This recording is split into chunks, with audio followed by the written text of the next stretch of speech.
Friends examinations వచ్చేసి CBP complete blood picture వచ్చేసి ఇక్కడ హిమోగ్లోబిన్ 12%, డబ్ల్యూబీసీ వచ్చేసి 22,700 హై ఇన్ఫెక్షన్ ఉంది.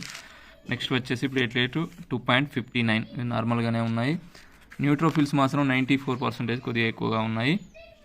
నెక్స్ట్ సిఆర్పిసి రియాక్టివ్ ప్రోటీన్ అంటే ఇన్ఫెక్షన్ వచ్చేసి 45.1 అంటే హైలీ ఉంది.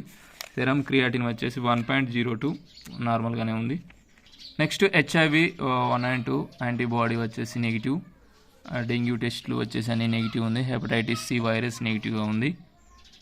ఓకే, నెక్స్ట్ వచ్చేసి లివర్ ఫంక్షనింగ్ టెస్ట్ అంటే బయోకెమిస్ట్రీ టెస్ట్ వచ్చి బైలురూబిన్, డైరెక్ట్ బైలురూబిన్ వచ్చేసి అన్ని నార్మల్గానే ఉన్నాయి. ఈ విధమైన రిపోర్ట్స్ని బట్టి ఈ జనరల్ ఫిజిషియన్ వచ్చేసి ఐవి ఫ్లూయిడ్స్ మరియు యాంటీబయాటిక్స్ ఇవ్వడం జరిగింది. అవి ఏంటంటే NS